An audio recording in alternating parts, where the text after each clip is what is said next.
안녕하세요. 처음으로 글 올려봅니다. 지금으로부터 8년 전. 지금은 증오하는 여자친구를 만났습니다. 그녀와 저와 알게 된 것은 SNS를 통해서 알게 되었는데요.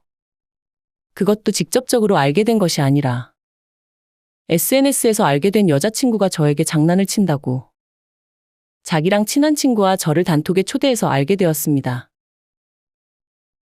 그 일 이후 제가 따로 그 여자랑 연락한 적이 없었는데 몇 개월 후 그 여자분이 페북과 카톡으로 연락을 보내더라고요. 당시엔 저에겐 여자친구가 있었기에 부담스러워 연락을 잘 안 하려고 했지만 그쪽에 연락을 보내면 답변을 해주는 정도의 관계를 유지했습니다. 그렇게 친구 관계를 유지하던 상황에서 그 당시 사귀던 여자친구랑 헤어지게 되고 심리적으로 힘든 상황에서 그 여자가 그러더라고요. 자기랑 사귀어주면 더 잘해주겠다고요. 그렇게 해서 저는 기존 여자친구랑 헤어지고 일주일 만에 그 여자랑 연애를 시작하게 되었습니다. 연애 초반에는 너무 좋았긴 했습니다. 성격도 좋았고 저를 신경 써주는 모습이 보였으니까요. 근데 몇 달이 지나니 그 여자의 태도가 점점 달라지는 것이 보였습니다. 연락 없이 지내는 날들이 길어지고 왠지 모르게 저희 연락을 귀찮아하는 것이 보였거든요. 몇 주 뒤 그 여자가 저에게 말하더라고요. 자기 좋아하는 다른 남자가 생겼다고요. 그 당시 저는 진짜 많이 슬펐습니다. 이별해서 슬픈 것도 있지만 그 여자에게 잘해주지 못했다는 게 너무 슬프더라고요. 그래서 저는 무교이지만 신에게 진심으로 빌었습니다. 한 번만 더 기회를 주면 진짜 그 여자를 행복하게 해주겠다고. 필요하면 내 심장이라도 내줄 거라고요. 제가 그렇게 신에게 빌었던 게 효과가 있었는지 헤어지고 3달 뒤 군대 입대 3주 전에 연락이 오더라고요. 저보고 친구로 지내달라고요. 지금 보면 참 멍청한 선택이고 호구 같은 행동이긴 했지만 전 그 당시 너무 행복했었습니다. 적어도 연락을 할 수 있다는 점이 행복했달까요? 하지만 그 선택도 일주일이 지나니까 조금 후회스럽긴 하더라고요. 저보고 연애 상담해달라고 하는 태도를 보고 뭔가 씁쓸해지는 기분이었습니다. 아무튼 그렇게 전 그녀와 초라한 친구 관계를 유지하다가 입대하게 되었습니다. 입대하고 경찰학교에서 훈련받고 자대 배치 후 몇 달이 지나서 그녀가 저에게 페이스북 메시지를 보내왔습니다. 저랑 다시 한번 사귀자고요.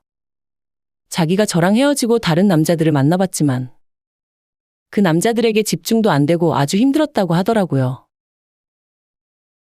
저는 그 당시 다시 한 번만 기회를 준다면 잘해봐야겠다는 생각뿐이었습니다. 근데 조금 마음에 걸리는 일이 있다면 뭔가 저에게 무슨 말을 하려고 하는데 말을 꺼내려다가 못하는 모습이 마음에 걸리더라고요. 그래서 제가 다음날 쉬는 시간에 그녀에게 전화를 걸어서 제가 솔직하게 이야기해달라고 말했습니다. 나는 너를 진심으로 사랑하니까 웬만해서는 널 버릴 생각이 없다. 필요하면 내 심장도 줄 수 있다. 솔직히 이야기해달라라고요. 그랬더니 그 여자가 그러더라고요. 자기가 생리 주기가 불규칙하긴 한데 지금 생리가 4달째 하지 않아서 걱정된다고요. 저 그 말 듣고 진짜 충격받았습니다. 뭐 저랑 헤어지고 다른 남자 만났을 테니 잠자리도 당연히 할 수 있긴 하겠지만 머릿속이 복잡해졌습니다. 무슨 말을 어떻게 해야 할지 고민하고 있는데 그녀가 그러더라고요. 그래도 항상 콘돔을 쓰고 했기 때문에 내가 그렇게 걱정할 필요는 없어라고요. 저는 일단 알겠다고 하고 며칠을 생각했습니다. 제가 이 여자를 감당할 수 있겠느냐고요. 만약에 진짜 임신이라도 했다면 어떻게 하지? 하지만 제가 그 당시 20살 초반이어서 그런지 아무 생각이 없어서 그런지 아니면 전에 사귈 때 그녀에게 잘해주지 못한 미안함이 컸는지 아니면 제가 그녀를 진심으로 사랑했었는지 도무지 그녀를 버릴 생각이 나지가 않더라고요. 그래서 전 결론이 나자마자 그녀에게 전화를 걸어서 이야기했습니다. 일단 병원 가서 검사 받으라고요. 혹시 진짜 임신이면 내가 너 책임지겠다고요. 제대하고 결혼해서 끝까지 너 책임지겠다고 했습니다. 그 말을 듣고 그녀는 울더라고요. 정말로 고맙다고요. 다행히 그녀는 임신은 아니었습니다. 그렇게 다시 사귀고 나서 저는 진짜 잘하려고 노력했습니다. 연락을 꼬박한 것도 사실이고 최대한 시간을 내서 외박을 나가기도 했으며 제 형편에 쓸 수 있는 금액을 모두 그녀를 위해 썼습니다. 그렇게 다시 사귀고 나서 몇 달 후 저는 깨닫게 되었습니다.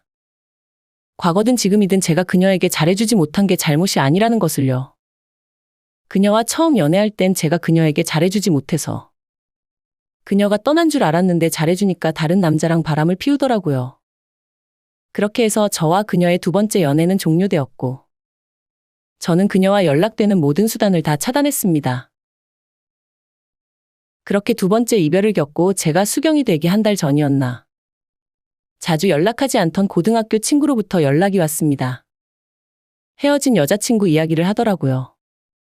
그래서 저는 싸한 느낌에 무슨 일인지 물었고 솔직하게 이야기하지 않으면 외출이나 외박 나갈 때 한 대 맞을 각오하라고 했습니다. 그랬더니 그 친구가 그러더라고요. 그녀가 어찌안지는 모르지만 자기에게 갑자기 연락이 와서 저랑 잘 엮어달라고 부탁했다고요. 그래서 저는 그녀에게 차단했던 것을 풀고 연락했습니다. 무슨 체면이 있어서 그따위 말을 하냐고요. 그랬더니 그녀가 울면서 말하더라고요. 진짜 마지막으로 기회 달라고요. 진짜 자신이 미친 X였다고 미안하다고 하더라고요. 전 그녀와 연락하기 전에 그녀와의 감정을 잘 다스렸다고 생각했는데 그녀에 대한 애증이 해결이 안 되었나 봅니다. 그녀가 우는 목소리를 들으니까 마음이 짠해져서 마지막으로 기회를 주자는 마음이 들더라고요. 그래서 그 당시 그녀가 두 번 다시는 바람을 안 피울 것이라고는 믿지 않았지만 그래도 이 정도로 행동하는 것을 보면 나중에 비슷한 일이 벌어진다면 사과는 제대로 받고 헤어질 것으로 생각하고 그녀를 마지막으로 믿어보자고 마음먹고 그녀와 마지막 연애를 시작했습니다. 하지만 그것은 착각이었습니다. 똑같이 바람을 피우고 사과는 제대로 안 하고 제가 문제라는 식으로 행동하더라고요. 심지어 저보고 키가 남자치고 작은 것이 마음에 안 든다며 키높이 깔창을 깔고 말도 안 되는 키 크다는 식품도 사 먹으라고 난리를 쳐서 제 생돈을 날려먹은 적도 있습니다. 아무튼 이렇게 같은 여자에게 계속 심리적으로 힘들게 되니까 헤어지고 나서 진짜 자살할지 생각도 해본 적도 있었고 만약 길거리에 만나게 되면 진짜 죽여버리고 싶다는 생각도 든 적이 많았습니다. 마음고생이 진짜 심해서 헤어지고 2, 3년 동안은 같이 있으면 속이 울렁거려서 여자랑 단둘이 있기도 힘들었습니다. 이렇게 헤어지고 몇 년을 마음고생하고 조금 안정적으로 된 현재. 최근에 그 여자가 유방암에 걸려서 치료받는다는 소식을 들었습니다. 전 그 소식을 들었을 당시 진짜 로또에 당첨된 것처럼 진심으로 행복했습니다. 뭐 그 소식을 알려준 사람에게는 아무렇지 않은 척했지만요. 전 여기서 고민이 생겼습니다. 결국에는 같은 사람이 안 좋은 일을 겪게 되었다는 것인데 이렇게 사이다를 마신 것처럼 행복해하는 저의 자신이 정상일까요? 아니면 진짜 정신병원 가서 심리상담을 받아야 할 정도로 심각한 상황이라고 할 수 있을까요?